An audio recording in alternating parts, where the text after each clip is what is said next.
How do you feel your group is progressing so far? I think they're progressing well. The main thing is I look for is the effort, and then when they mess up, you know you messed up, and then you're ready and willing to fix it. So what I see from our group is guys coming in, voluntarily trying to fix mistakes. Guys calling me, Ember will FaceTime me at any time, at any moment. Maybe 11 p.m. at night or in the morning. So I see guys that are hungry to get better. So that's exciting. You mentioned Emba. He was in here yesterday telling us just how much more comfortable he is now that he's settled in at defensive end. Yeah. I guess, what was that conversation like with him when, kind of figuring out his role and just how it's... With him, he's still learning the game. And so I just wanted to put him in one spot and have him focus on that. He's a guy with some really good athletic ability, very physical, and he's fast. So the best combination of that is, hey, the end. You're a fast, physical guy, and I want you to focus on that and really learn that position and get comfortable with that. So that's one thing we've been focused on, and he's getting better and improving. He's locked in on that one position and really trying to perfect his craft in that. Do you remember your first time meeting him? Because he's kind of interesting-looking guy, interesting-sounding guy, Yeah. not necessarily your normal SEC football player. Yeah, he's the first thing I know is his fashion. So hey man, what do you have on? Like, maybe I'm too old school because I don't even know the name of the clothes he have on. But first thing you know is fashion, man. He has a great personality, and the thing in coaching, man, you got to get to know all your guys and their different personalities and how to coach them best. I know with him and the other guys, I can coach them hard, but at the same time, as a coach, I gotta be in tune with their interests off the field as well to get to know those guys and coach them. He said the big thing for him is that he feels like you trust him at defensive end. Just what does that trust look like? The thing with me is trust is earned. I tell the guys all the time, you're going to make mistakes. Mistakes will be made. What I'm more concerned about is, are you willing to fix them, and are you willing to give an effort? And so he's willing to put the work in. He's doing extra work on his own all the time. He recognizes when he makes mistakes and want to improve on that. And so I've been let's trust. Continue to earn that trust with him daily. And it goes both ways. I tell him, I'm gonna earn your trust daily. You earn my trust daily, and that's how it works. He mentioned Kite as a guy that he thought was playing pretty well, was stepping up, a guy that we may not know a lot about, but is going to show up on Saturdays. Yeah, Messiah is really learning the scheme and the technique that we're asking him to do. One thing, he's very twitchy, and he's not the biggest, but that kid has some power and strength, and he moves well. So it's just putting him in positions to use his ability and to do what he does well, and he has quickness and he's strong. So, we want to have him on the move, want to have him doing different things and really highlight his strengths.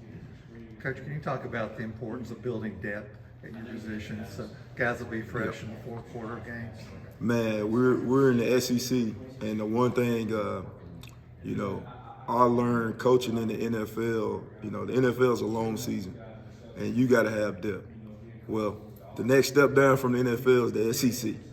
And so just the guys that they're going to play in and out every week, people will get banged up. You never know when you're going to need a guy. So you got to develop as many guys as you possibly can and rotate them early and often because those, I call it mileage, those plays and that mileage builds up throughout the year. So when you get to game 7, 8, and 9, you don't have the same guy you had in game 1 because they're taking on so many reps. So my belief is to rotate them early and often and have those guys playing, at the end of the year. Maybe we had a guy pick up more reps because I rolled him early, and now he's like another starter coming off the bench instead of a guy who had limited reps and then coming in at the end of the year when I need him and he can't function. So I believe in getting those guys ready to go as many as we can, fresh as we can, and just keep attacking those offensive linemen the whole game. When you told your room that, was there like some smiles, some like, yes? There was a sense of, I want my room to be competitive for a reason. I want guys to walk in and, okay, there's a guy behind me or beside me or next to me that can take my spot any given day. I want it like that. At the same time, I want them to know, guys, I'm going to play a bunch of y'all. So I'm looking for a reason to play you. I'm not looking for a reason not to play you. I want to play you. So I tell those guys getting their playbook and learning, they're all smiling, and they know. They saw my track record from last year and how, I rotate a bunch of guys, play 8, 9 guys a game, and I believe in that. For 3 positions, 8 or 9 guys? For those 3, well, I had all 4 last year. For those 3 positions, if I can find 8 guys that can play, we're cooking. That's good. What have you seen out of Marcus Harris, a guy that's returning with a lot of starting experience in the SEC? Marcus has been great. What I enjoy about Marcus is the accountability that he takes in his play and for the room and his work ethic. I check on the strength coaches, how's he doing in the weight room. I check on him academically, how's he doing. He's a guy that's putting it together for us in all 3 phases of what we want, being a great student athlete, and just doing his job on and off the field. So that's important to me because you don't have any distractions. When you're academically you're screwing up and then you're not doing what you're supposed to do in another area, you create distractions. Marcus is a guy that can be a leader for us because he's not creating distractions. And he's doing his job and he's working hard on the field. What have you seen from Justin Rogers since he got here? Justin's pretty good. Justin is a good player, explosive player. The next step we're getting with him is I want him to be able to, play multiple positions. I think the better we create even more depth when the guy can play nose and the guy can play tackle, where he can do them both. But he's been great. He's a fundamental guy. He's very coachable. He's explosive. And he's one of those leaders in the room also who will call me at any time, coach, can we watch this? Can we look at this film? I'm going to come in on this time. He's been great to have. Great addition to the team.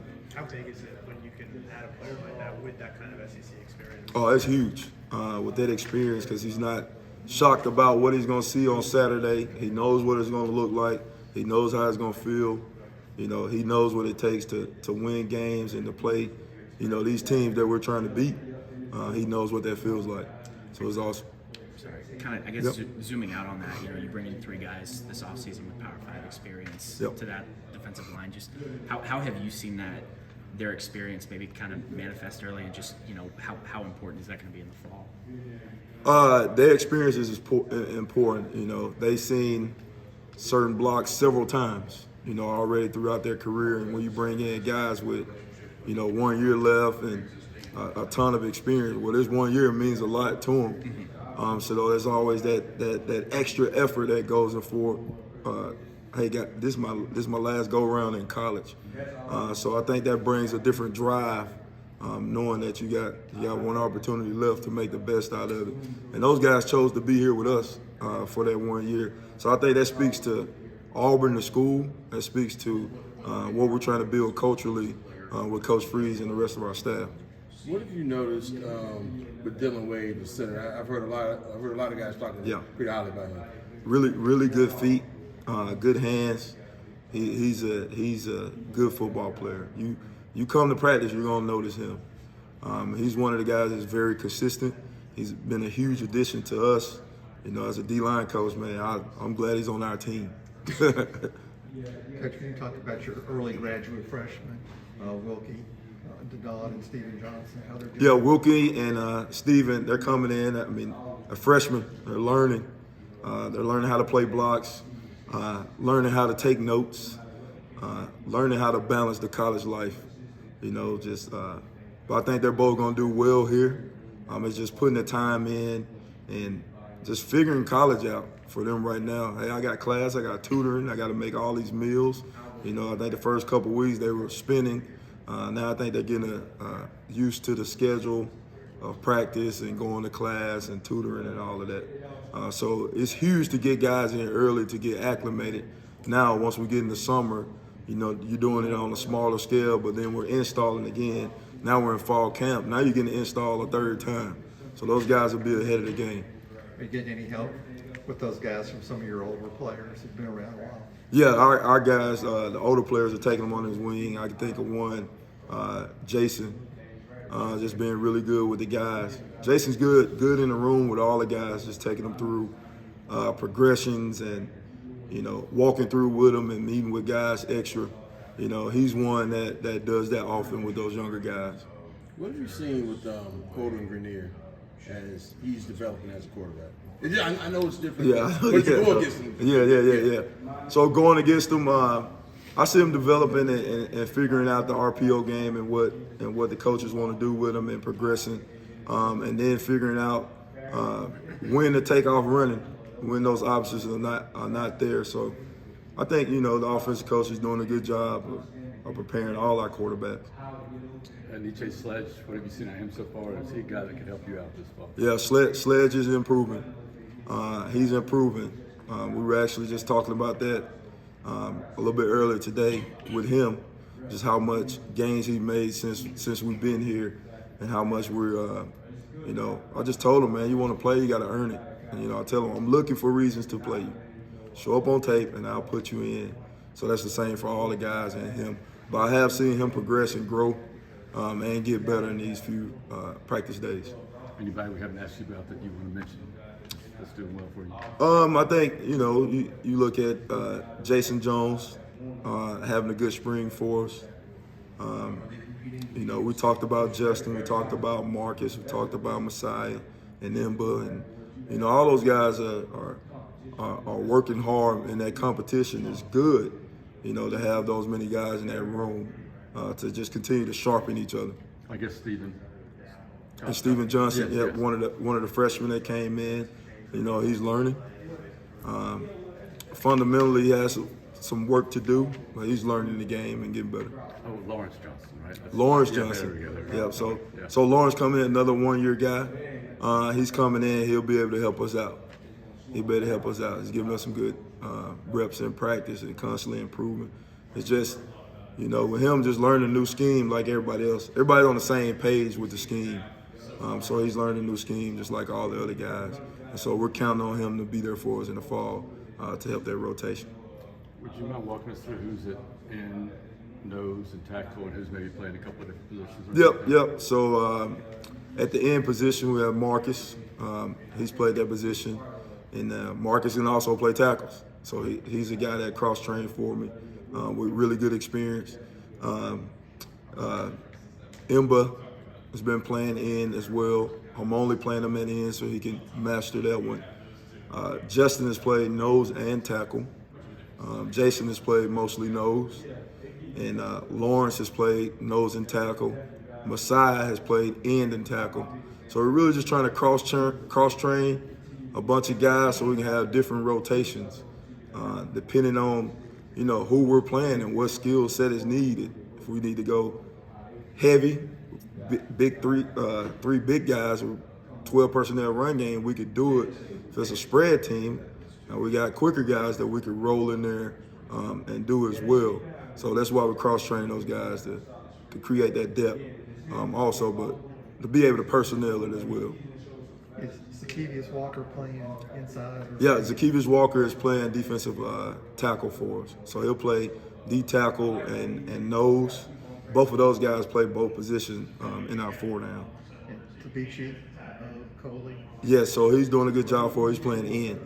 Yeah, he's playing in for us. Yeah. Marcus Harris, what have you seen from him as a pass rusher this spring? Being a young jack group, is he somebody? Yep. So the main thing is I want my guys to understand is where's the slide. So being smart and understand where's the protection coming from. And then also, something they're learning is what's the coverage behind us. Like if it's man, we need to have a different rush than a zone rush. So I think those guys are really learning that. I think Marcus I would describe him as a long arm power rusher, stab, and really you need 1 or 2 moves in a counter. Just perfect that. And that's what I think he's doing. He has the ability to crush that pocket in a hurry. And, a young Jack, I'm telling you, Kerja Falk is going to be it. So he's going to be it. Really excited about the way he rushes and the way he's progressed since he got here. He's going to be good. So I like the group. I like what we're putting together. I like the defense, the scheme. With Coach Roberts is just, we're going to put it all together and it's going to be good. Speaking of Keldrick, we've heard a lot of people talk about how special he is. Yeah. For a freshman, especially at his size, just Yeah. how rare is that to have a guy like that quick? That's rare, and he's so unassuming. Like, I don't think he realizes how good he can actually be. But he just comes in and work. He's not listening to anybody tell him how good he is or anything like that. He's coming in, he's studying, he's working hard, he's trying to learn, he's out there early walking through techniques. You know, I just think the kid is going to be special, has a bright future, as he keeps progressing. Several of the players mentioned to me that Coach Roberts is telling the guys, just go out there and have fun. This is football. Are you seeing them embrace that attitude? I see that. You know, the thing is you're not going to have a perfect practice. So what I don't want guys to do is go out there and paralyze themselves because they're so afraid to make a mistake. Dude, we're going to coach the mistakes. Just go play fast and go play physical and have fun. You know, as coaches, we get to coach football for a living. How fun is that? You know, the players, you get this opportunity to get an Auburn degree by playing here. You know, that's a blessing in itself. That's fun. Go out and have fun and do it. It don't last long. It flies by. I remember my playing days, they fly by. What are the differences in skill set you look for in each nose tackle and end? Yep, so my nose, I want to be powerful, you know, heavy, can hold the point guy. You know, if you need somebody to take on a double team, that guy can get it done. The tackle is more of your one-on-one create. I can win a pass rush and I can also hold the point. You know, the end is just a more athletic tackle. And so in this 3-4 scheme, so the end and tackle are very similar, especially in our 3-down front. And when we go 4-down, you know, that end got to be a little bit more athletic because there is a couple drops in there for him. There's also some edge rushes that we got to get wind on in those positions. Thank you. All good?